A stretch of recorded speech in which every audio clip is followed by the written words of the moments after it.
Ya Tuhan, aku datang untuk melakukan kehendak-Mu.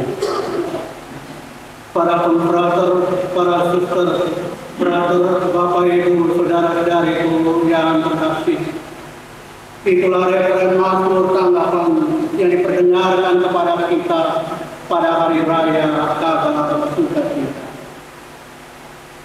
Itulah juga referen mazmur tanggapan yang diperdengarkan kepada kita pengumuman dekret pendirian Provinsi baru Pondok Karmel, Provinsi Indonesia Timur.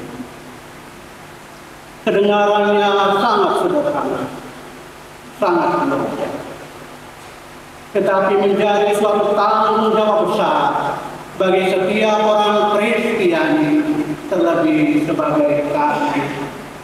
Suatu komitmen baru untuk membangun masa depan umat manusia, membangun masa depan gereja, membangun masa depan Ordo, khususnya Provinsi Karmel, Indonesia Timur. Ya Tuhan, datang untuk melakukan kehendak-Mu. Saudara-saudariku yang terkasih, sehubungan dengan hal ini kita mempunyai satu tokoh inspirasi dalam hidup Kristiani, dalam Katolik, yaitu Bunda Maria menunjukkan kepada kita sebuah komitmen yang luar biasa untuk melaksanakan apa yang menjadi kehendak Tuhan.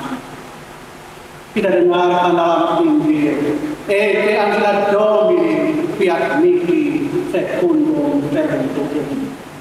Aku yang hamba Tuhan, terjadilah padaku menurut perkataan. Sebuah komitmen dari Bunda Maria yang saya kira juga tidak asing untuk kita. Sudah biasa kita renungkan, sudah biasa juga kita pakai dalam kehidupan. Bahkan ada yang menggunakannya sebagai moto kehidupan, moto kehabisan, dan moto-moto lain. Aku hamba Tuhan, terjadi padaku menurut perkataan. Namun dari apa yang kita dengarkan dalam Injil, kepada kita ditunjukkan suatu pergumulan hidup, suatu pergumulan panjang, sampai pada akhirnya Bunda Maria memiliki komitmen.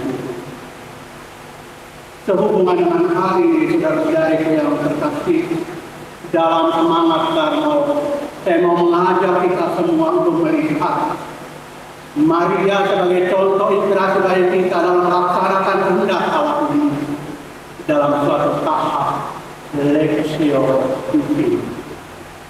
Hidup Maria adalah sebuah Lectio Divina yang menjadi inspirasi bagi kita dalam hidup kita sebagai Katolik, dalam hidup kita dalam beriman Kristiani, dalam panggilan hidup kita sebagai religius. Tahap pertama dari Lectio Divina ini, tahap pertama adalah Lectio. Barangkali kita sudah biasa melakukan Lectio, mungkin kita lebih mengertinya tahap membaca. Tapi sesungguhnya Lectio adalah seni mendengarkan suara Tuhan, seni mendengarkan sapaan Tuhan. Bukan membaca firman-Nya, membaca ayat kitab suci, tapi seni mendengar. Dan Bunda Maria menjadi contoh bagi kita yang mendengarkan bukan hanya dengan telinga, tapi mendengarkan dengan hati. Dan luar biasa, sapaan Tuhan, sabda Tuhan selalu mengejutkan dan akan membawa sukacita yang menimpa orang itu. Salam engkau yang dikaruniai Tuhan menyertai engkau. Itulah tahap Lectio. Dan Bunda Maria mendengarkan sapaan ini dan dia terkejut mendengar apa yang disampaikan Tuhan. Maria terkejut mendengar sapaan itu. Menyaksikan keterkejutan Maria dan juga sekaligus juga keterbukaan Maria yang luar biasa yang mendengarkan sapaan Tuhan bukan hanya telinga ini, tapi juga telinga hatinya. Tuhan melalui malaikatnya menyatakan diri lebih dalam lagi, mengungkapkan rahasianya lebih jauh lagi bagi Maria. Hal itu terungkap, jangan takut Maria, sebab engkau beroleh anugerah kasih karunia di hadapan Tuhan. Engkau akan mengandung dan melahirkan seorang laki-laki dan hendaklah engkau menamai dia Yesus. Luar biasa. Tuhan mengungkapkan diri lebih dalam bahwa Maria mempunyai tanggung jawab besar mengandung dan melahirkan seorang anak-anak. Namun sabda Tuhan selalu penuh kejutan. Maria lalu masuk kepada tahap kedua dalam lectio divina, yaitu meditasi. Dan tahap meditasi adalah tahap di mana orang memperdalam apa yang dia dengar dengan telinganya dan telinga hatinya, supaya sabda Tuhan sungguh meresap dalam hatinya dan terungkap dalam hidupnya. Dan meditasi Maria itu diungkapkan dengan bertanya, bagaimana hal itu mungkin terjadi karena aku belum berkeluarga. Pertanyaan yang sangat manusiawi, pertanyaan seorang wanita untuk mengandung dan melahirkan. Bagi seorang gadis harus punya suami. Tetapi pertanyaan Maria bukan mempertanyakan, melainkan memperjawab. Bagaimana karya Tuhan, sapaan Tuhan lebih jauh di dalam meresap dalam hati dan hidup ini. Mendengar apa yang disampaikan oleh Maria, pertanyaan Maria, malaikat Tuhan lalu mengungkapkan, ternyata Maria tidak bekerja sendirian. Maria tidak seorang diri, dia bekerja sama dengan Tuhan. Roh Kudus sendiri akan dicurahkan kepadanya. Roh Kudus akan turun menaungi engkau, sehingga anak yang akan kau lahirkan itu akan disebut kudus, anak Allah. Luar biasa. Mulai dari penyertaan Tuhan, mengandung dan melahirkan, Roh Kudus menaungi Maria. Dan juga malaikat memberikan sebuah kesaksian hidup. Contoh, seorang wanita namanya Elisabeth. Elisabeth dikatakan tua, sudah tua, lumpur bakar, seorang oma. Dan juga dikatakan mantu. Bagaimana cara biologis? Secara manusiawi kita memahami apa yang terjadi dengan diri, di dalam diri Elisabeth ini. Tua, mandu sekarang, bulan yang ke-6 pagi. Tidak ada yang mustahil bagi Tuhan. Yang tidak mungkin tidak mungkin, yang mustahil bisa terjadi. Dan itulah yang kemudian semakin memperdalam iman Bunda Maria. Tuhan menyapanya lebih jauh dan lebih dalam, menyatakan diri bahwa hidup Maria bukan kekuatannya sendiri, tapi kekuatan Allah, kekuatan Roh Kudus. Dan itu juga sesuai dengan nama Gabriel, malaikat yang menyampaikan kabar itu kepada Maria. Gabriel artinya keperkasaan Allah, kekuatan Allah, Allah yang perkasa, Allah yang kuat, yang tidak mungkin menjadi mungkin, yang mustahil bisa terjadi. Menyaksikan dan mendengar semuanya itu masuk pada tahap ketiga dari lectio divina, yaitu orang Yesus. Tahap doa. Dan tahap doa ini adalah sebuah komitmen, bukan minta melainkan komitmen.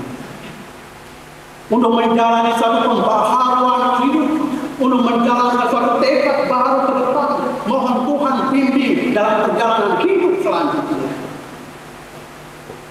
Kenapa yang menjadi doa Maria? Aku hamba Tuhan, terjadilah pada dirimu. Doa yang sederhana namun mendalam. Yesus sendiri mengajarkan doa ini dan menjalankan doa ini, bagaimana menyerahkan diri kepada apa yang kita hendak Tuhan. Dalam doa Bapa kami kita tahu, jadilah kehendakmu.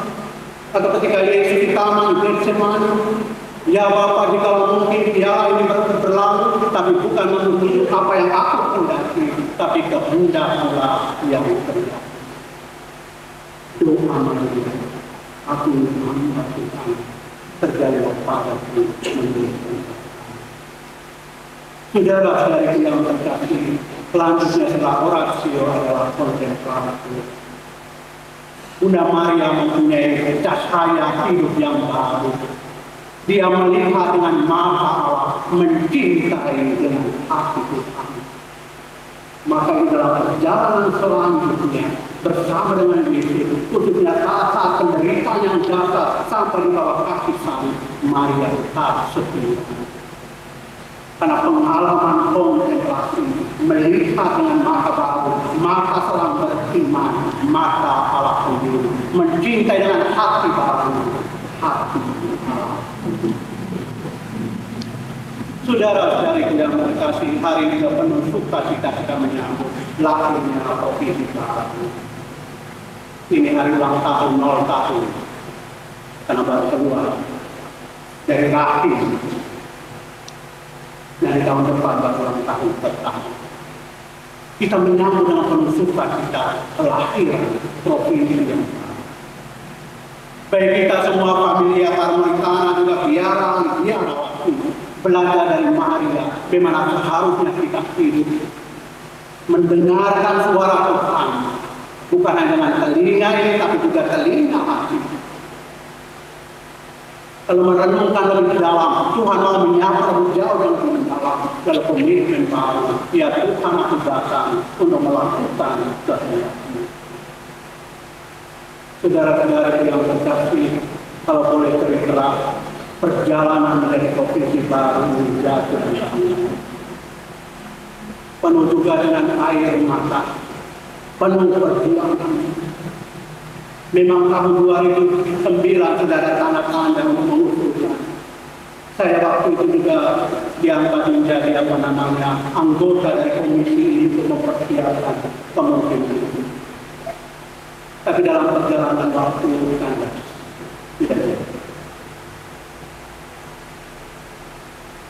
Kemudian di tahun 2018, kapital provinsi diminta membentuk sebuah komisi ad hoc, satu tim kecil untuk mempersiapkan segala sesuatu. Dan saya saat itu sebagai komisaris diminta sebagai ketua panitia. Bersama dengan beberapa konfrater mempersiapkan segala sesuatu, syarat-syarat yang dibutuhkan, yaitu 3 rumah kanoni, kemudian jumlah konfrater, dan juga kemampuan hidup. Kesimpulan adalah kita pada kemampuan hidup. Tapi semangat antusiasme itu luar biasa besar. Ada konfrater yang mau supaya tahun 2019 saat Komisariat Karang Indonesia Timur merayakan 50 tahun hadirnya di tanah Flores ini, diumumkan lahirnya Provinsi baru. Tapi kalau ada orang yang mengatakan memang kita semangat atau ada juga untuk legalitas hukum, juridnya bagaimana, juridis dan proses. Dan titik yang tidak gampang adalah kapital tahun 2020 yang mestinya 2021, tapi karena COVID dipindahkan ke 2020 mundur setengah tahun. Dan itu terjadi di pemakaman ini. Suatu perayaan kapital yang tidak mudah. Saya melaporkan apa yang menjadi studi dari panitia, studi kelayakan dan seluruh TTH. Tetapi juga banyak operator yang kritis terhadap apa yang dilakukan. Ada juga operator yang bersuara melihat situasi, kita tidak mampu. Kita tidak mampu.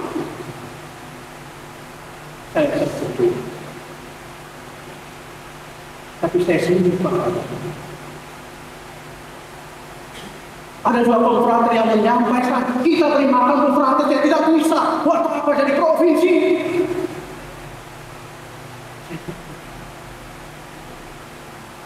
Kalau dari sini kita sudah sepakat luar biasa. Tapi ketika di tempat,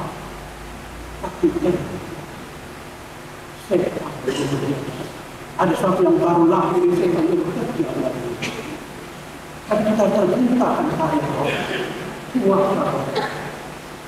saya dalam hati berdoa, Tuhan, kalau ini memang kehendak-Mu, lahirnya provinsi baru dari putuskan dalam kapital ini terjadi. Saya tidak bangga, saya mendengarkan apa yang menjadi suara-suara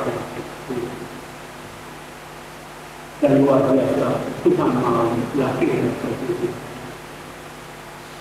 dalam voting juga suara terbaru mendukung penurunan provinsi.